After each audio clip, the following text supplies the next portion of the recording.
akrisinitti meebar mucaana malee canaa kenne kuni guyyurraa daaraa dibataa oola hingaan galata qaaraa nyaata barbaree dibata bashannanuu fi garuu oromummaa caalaa amantii ufiitiif du'a abbaan isaa imaama isinitti maara argitanii hiriyyaa kiyya ani durriyeen asirraa hudduu dhalaa isin agarsiisaa oolu kun wallaahi billaahi kun rabbi edaanan bulchin ilma sheekati abbaan kiyya imaama ina ana mubaarakin caala namni hudduu dhalaa oliigaa oofu jira akka oromootti asirratti isinitti maara baran ragaa qabatamaa wajjin mubee abbaan isaa imaama masjidate rabbi rahmat isaanii haa godhu rabbi warra jaannata haa godhu ana abbaan kiyya ilaa ar'aantana luqqeettu bakka inni aan salaatu ganama bishaan qorraa ka'ee dhiqachuu hiddu luqqeettuun tun dhukkubduu jira inni kasaraan dha'e kaateen salaatu jedhe maatii akkanaa kanarraa dhalanne nuti lubbuu teenya gaqqabuu dadhabne shayxaanin wasaawwasee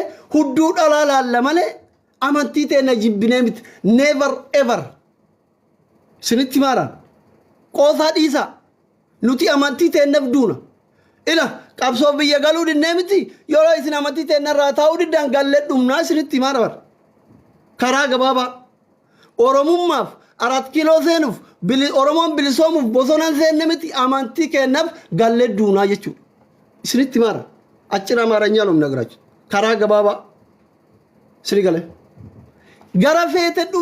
gara feeten dhufi ummanni islaamaa mukatitti naqee halkaan tokkoon si buqqisa afaan qawweetinuu yoo sittin dhufne du'aayin si buqqisa rabbi si buqqisa hin buqqaataa taa'i kanaaf immoo abbaan buddeenaa kee kasi barsiise kashira si barsiise kasi ergataa ture bar alhabaashin fidee yaa rabbi mallasaa sammuu qabi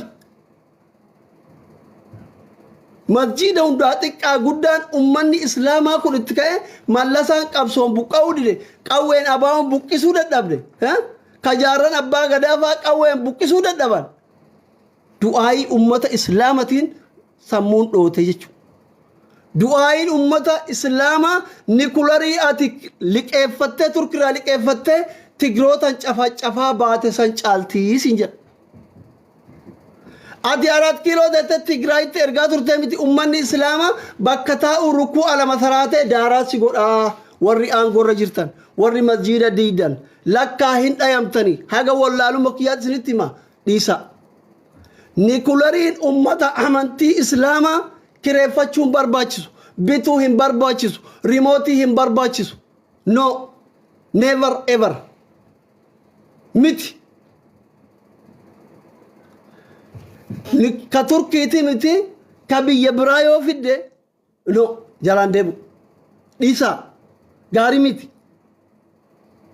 isiniif gaarii miti diin keenya waa tokkon ta'u nuti akka rabbi nu gaafanneef dubbanna malee amantii ufii rabbitu eeggata ni eeggata isini gale garuu yeroo masjiidni kiyya diigamu maal eeydaa ati maal godhaa turte yeroo kitaabni kiyya gubamu ati maal godhaa turte gaaf jedhamne lakki dura dhaabbadheera gaafii ofirraa deebisuuf nuti qabrin nu eeggata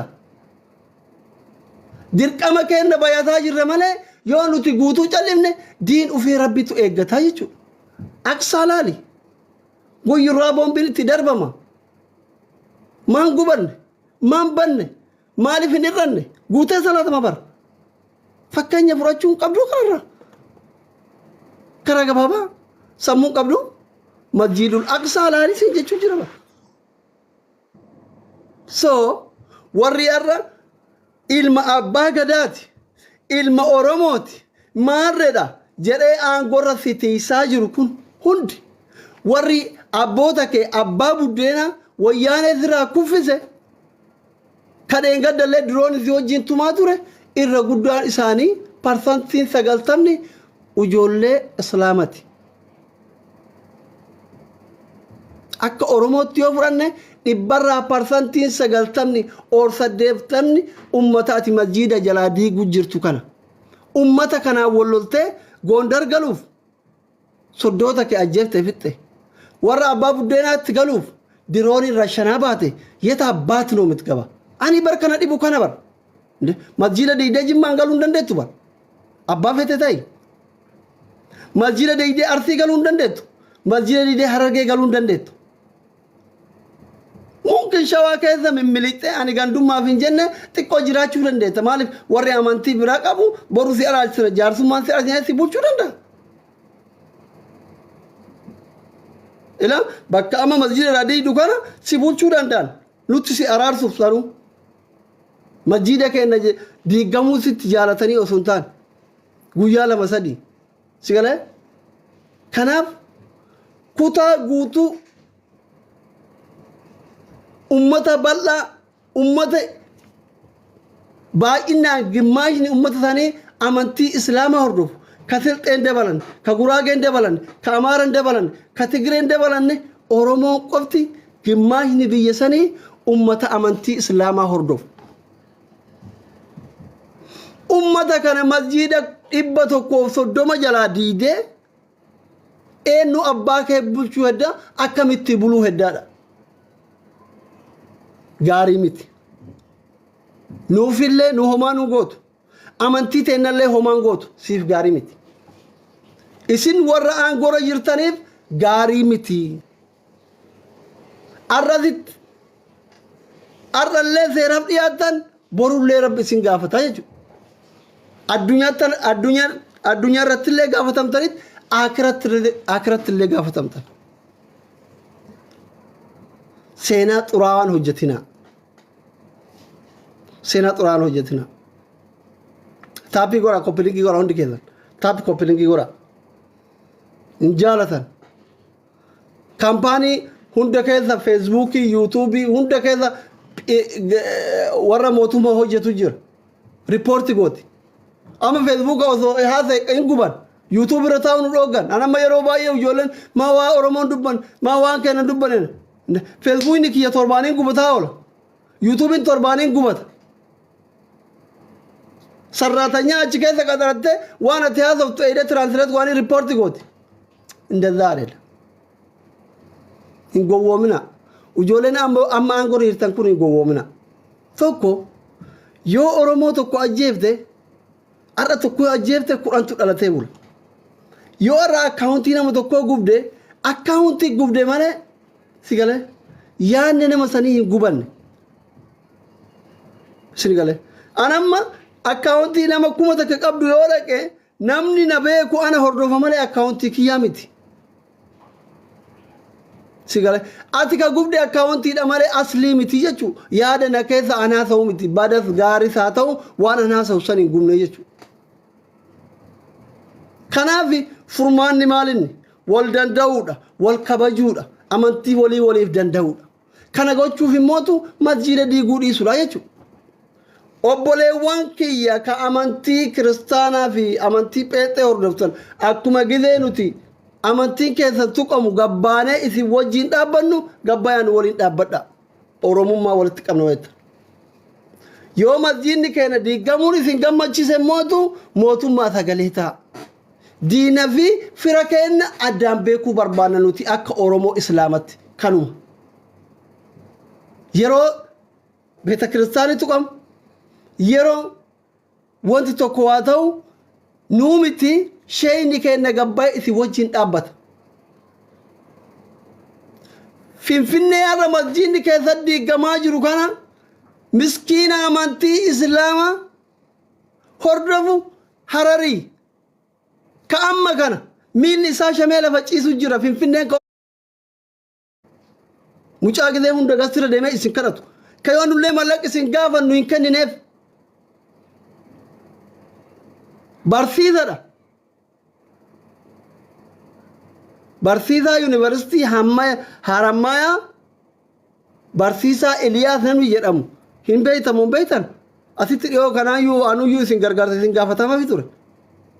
Maalin hatuuf akkas ta'e abbaa ofii aangootti fiduufi no Finfinneen ka Oromootii jedhee gabbaa'e agaazii dura dhaabate qomaa ta'e manatti gale ka du'e meeqa isini gale.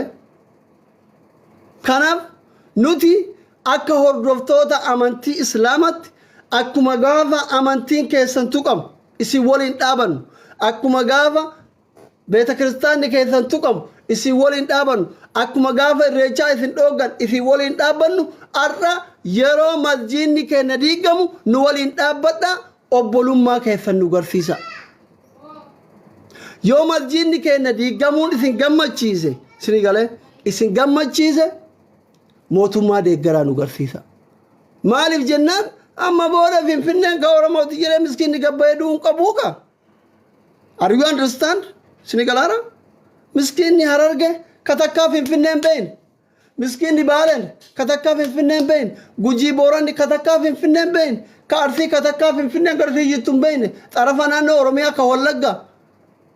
Katakkuma garuma Finfinneen jirtuun beeyne. Ka yoo Finfinneen dhaqee afaan Amaaraan beeyne. Akka itti algaa qabatuun beeyne. Miskiina bara. Oromoon kun miskiina bara. Finfinneen ka Oromooti rasaasa irra gabbayeetiin dhaabatee du'a. Isaa kaleessa Finfinneen ka Oromooti jedhee siif duusan ati har'a Addis Ababaa shaggariin godha jettee masjiida keessaa diidaa jechuudha. This is no fair by Ingilizanya. Sirrii miti. Wallahi sirrii miti. Maa namni akkamitti tirii irraa nyaata irratti deebi'ee albaa subhaanallah. Min maalat noo? Tinish aysaa qaxaxan ummanni wasayni aangurra jiru kun amantiin qabdanii? Namni amantii ufii jaaratu akkamitti mana amantii biraa diiga jira bara. Anama yeroo baay'ee wanni waa'ee amantii hin haasofnee fi abbaa fedhee wallolu amantii nama abbaa amantiitti wanni hin dubbanneef akka amantiin tiyya tuqamtu waan hin barbaanneef. Gizee xiqquma aare haadha nama arrabsa ijoolleen na jaaratan meeqatu sheekota meeqatu wallahi adhaamiti waggaa shan dura nama sheekaa guddaan naa dawwale yaa asli ati mucaareef lafaa ol dhufu ana yaanni kee naa taya baay'ee si jaaladha Ameerikarra wallahi kakadhe waggaa afur dura yeroo ati laayivii dhuftu haga ati fixattu dalagaa dhaabet ta'ee si dhaggeeffadha yeroo tokko anaa ijoolleeti yaa wajjin jaartiti yaa wajjin ta'ee buna dhugaa si dhaggeeffataa jiru atosuma haasoftaa dhufte haadhatee akkas godhi jetta ani jaartiti yaa saalfadha jedhe ilmaa kiyya saalfadha jedhe Ameerikaa wanni akkasii hin jiru jedhe Oromoon ummata gaariidha ummata safuu beekuu ummata kabajaa qabu ummata adaba qabu jenne ijoollee teenatti himna gizee atiin kun dhufteetin ruchaa haadhatee akkas godheeru sila aayyaa fa abbaan kennu sabni hojjetu ijoolleen teena rabbii jedhi bakkaadhaa san keessaa dhiisi waan biraa waan feete haasayi nama sheekaa guddannaan jedhe. Namni meeqanaan jedhee yoo namni aarsa ima jiran gizee aare ruchaa haadhateeti akkas godhi ima jira sigala. So wanti haati kabajaa qabdi haadha namaa arrabsuun haadha ofii arrabsuudha dheengadda harmeet dhukkubee hagaan aare haga isinittuu aare hin beeytani haga itti laffa'ee hin beeytani irran kaayinne gizee aareyyuu akka haadha namaa arrabsuun haadha tii ta'uu beeku arrabsuyyuu amantii namaa maaliif hin tuune maaliif amantiin nama qoonne akka amantiin tiyya sababaa kiyyaan amantii tiyya tuqa waan hin barbaanneef no kanaaf eenyuun sodaadhee miti. Lafarrattis ta'e miidiyaa irratti namni anaa walitti bu'e adhabama tayaa ture hin beeytan een tokko lakkaa'ee bile Facebook irratti wal qabnaan hin balleessa nama ofirraa afoo kiyyan bahu garuu maaliif kanamaa walitti bu'aa oolu amantii namaan tuyin maaliif yoo namni amantii birallee na tokko akka amantiin tiyyatu amtu waan hin barbaanneef sababaa ani ilma kiristaanaa tokko walloleen akka dhufanii quraana gaggaragalchanii hin cirreef. Akka dhufanii amantii teenya nabiyyi keenya hin arrabsineef durriyyeen islaamaa amantii ufiiti haadhaaf abbaa ufii caalaa kabajaa qabdii lamaana tahannu igabaachuwal gowwoota garaa atalaa isin galaana durriyyeen islaamaa takka isin hin jedhabar durriyyeen islaamaa takka tasalaata burreessitu isin galee tasalaata burreessitu tayoo feete soomallee burreessitu tasooma keessa ijaazaa wal buufattu haadhaaf abbaa ufii caalaa amantii ufiitii kabajaa qabdii siin jechuuf evidensi sitti himara isin galee are you understand gowwoota hoolaa biyya bulchitu hoola biyya bulchaa bar hoolan gaafa qalan qofa samii argiti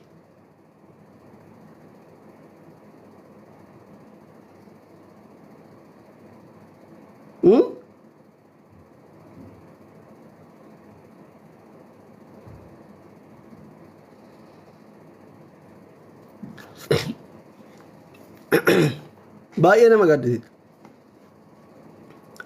Gabaabumatti sheekotiin kenna, hayyoonni kenna, abbootiin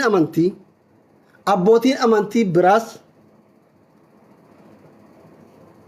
dhugaa walitti himuuf yoo taane warri poolotikaas Addis Ababaa yoo oromeessuu barbaadan carraa kanatti fayyadamanii kaartaa pilaaniin qabu jedhanii yoo poolotikatti illee deebine mana amaaraa diigudha. Mana amantii miti. Finfinnee oromeessuu barbaaddaa? Shaggariin godhuu barbaaddaa? Kaartaa pilaaniin qabu jedhanii itti diigi tarsaati. Mana qomcee rigaxaachoo masjiida irraa gori. Waa tokko isinitti hima. Amma waan gootan isinitti hima. Warra waa diddiigu kanaaf hundi keessaan isin beekaa jira ooltan.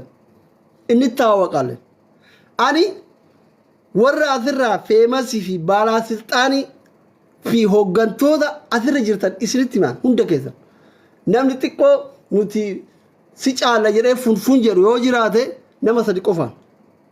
Kanan dubbifne, kanan dhaggeeffanne. Naataachuu afarti bila dhaggeeffadha. Isin abdii illee caaltanii miti.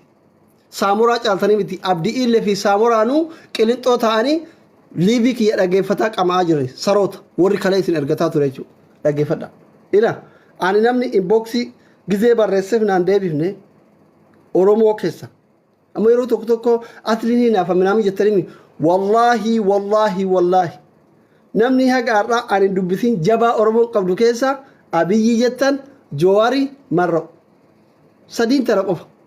Another hundi isii hay jennaan doktoraachiin jedhan dafanii maal nu saaxilu wada ufii uf keessa micaana yaa dubbatan wallaahi sarara tokko maqaa isaa feesbuuk irratti barreessinan dhufee jilbiinfatee warwaata akka nama beeta kiristaanaa dura ga'e sinigalee warra amantii tuquufii miti mana amantii dura ga'etti gajjetaami akkasii gajjedhaan biseen jara kiyya seenan xiqqoo sinigalee wal beeynaa jechuun ani miidiyaa kanarraa wanni addana goru yoo isin qabe muka hudduutti isin naqa hin beeytan uf isin jibbisiisa hin beeytan taaqaallaachu dhugaan malee namatti dhaaru dhugaa malee hin dubbadhus gaafa Oromoon guutuu wayyaanee wajjin hiriira bayaa ture ani bar Abiyyi jibbu kana dhufee nama deeggare viidiyoo kiyya qabdan story irra jira kun tokko faratti hidhatee jira ijoollee badhaadhinaa jalaala Abiyyi haga fedhellee ta'u Oromoodha bara aangoon Oromoo Geetaachoo Araddaattu ilma Oromoo Abiyyiin ajjeeserra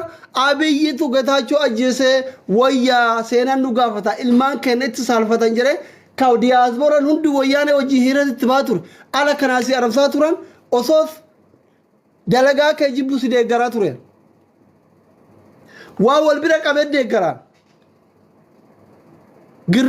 gir karaa namni keenya jedhan jedhu yeroo baay'ee maaliif afaan namaa bu'an maaliif suuraan kiyya galabbata maaliif arrafaa beeytanii ergameen deemuwan miiraan hin deemu taa'ee laalee maal jedhee waan natti fakkaate dubbadhaa jechuudha sinii galee kanaaf maal isin jechuu barbaada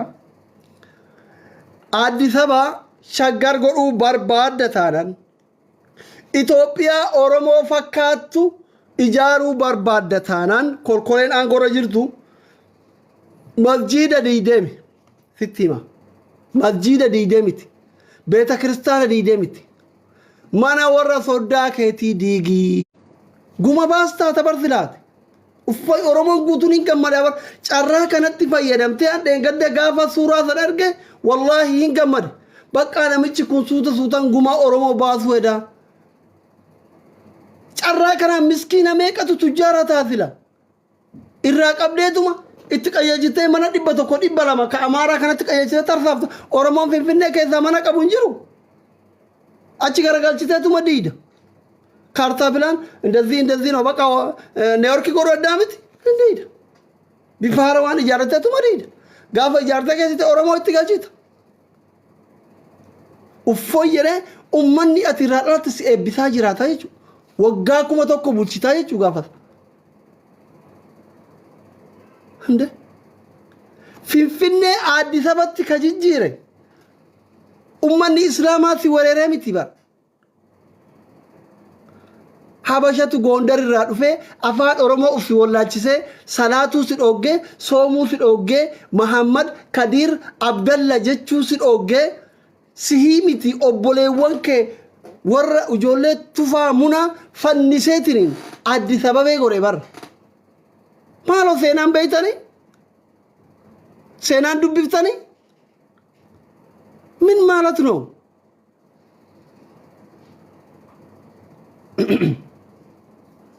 kanaafi yoo biyya saniif yaaddan yoo Oromoof yaaddan ibin yoo ufiifuu yaaddan waggaa dheeraa bulchuu barbaadda warri amma aangoo jirtan kun waggaa dheeraa bulchuu barbaaddanii Finfinnee ni warki godhuu barbaaddanii mana warra soddaa keessanii diiga carraa kanatti fayyadamaa diiga afaan qofaan barabaraan Finfinnee ka Oromooti biyya abbaa keenya irratti irreeffanna jetti masqalaa dawaayit walgeet carraa kanatti fayyadamtee bitintiin oomtu waay jarri waggaa 150 achitti wali qabatte daaraan gootu isaamtu hin buqqiftu mallasaan barbara aangoo qabate sa'aa 24 keessatti lammii Eertiraa kataate as keessaa bayi jedhanii Eertiraa yaasee bar Itoophiyaa keessa sa'aa 24 sa'aa 24 hanqana sa'aatii 48tti lammii Eertiraa kataate mana hunda banatti dhiifte yaateetiin Eertiraatti galte bar maan inda Tigree yeroo tokko qurraaxis teenna sare ilmi Oromoo tokko takkatu ol jabaata uf dagate bakka jiru dagate bakka irraa ka'e dagate ibdinaachu namni bakka irraa ka'e hin beeyne bakka deemu hin beeyne maraata ijoolleen afaan Oromoo dubbattu tamma aangoo jirtuun hundi isii ani yeroo taa'ee ilaalu maraattu natti fakkaate because bakka irraa kaaten beeytu bakka deemtuuf hin beeytu jechuudha namni jireenya baadiyaa keessatti dhalate bakki xiyyeer dhalate hundi isii hin beeytan warra aangoo jirtu qorsoo nyaataa guddate daaraa haadhaa guddate kurraazin ija balleessitee barate beela bulee miila qullaa deemee barate arra carraa biyya bulchuu argate akkamitti mana amantii abbaa isaa haadha isaa akaakayyuuf akaakilee isaa diiga haga mana amantii diidee rabbii fi obboleewwan keetiif abboota keetiin haawwota keetiin walitti buutu mana warra soddaa keetii diidee hin gammachiiftu ilmi Oromoo hundi isaa hin gammadamu maaliif sababni yoo iyyaar gayyaa ta'itille Finfinneen ka Oromooti hiriirisitti baamu tokko hin jiru istaandi si wajjin gora maaliif lafa keetirraa nama mana kana kireeffadhee gala abbaan manaa yoo manaa wuxaanaan jedhe maftuunoo yaraasuunoo wuxaa bakka yoo barbaadde birri kee hodhu bayyoonaan jedhe maftuunoo mana isaati lafa isaati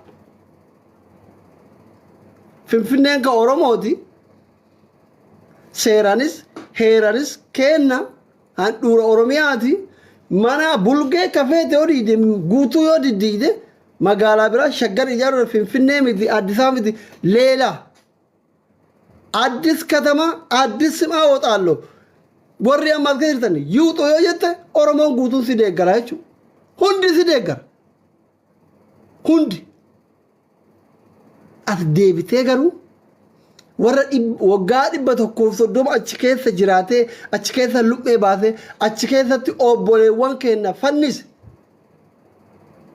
maqaa lafateenna maqaa irraa jijjiiree aadaa fi safuu achi jijjiireetiin lafatanii jijjiire dhiiftee dhamas jedhe jechuudha Oromoon karaa dhaabatteetiin qaama ofii gurgurattu hin jirtu bara safuu Oromummaa irraa fuudhan bar lafa Oromootirraa sitti mul'atu kun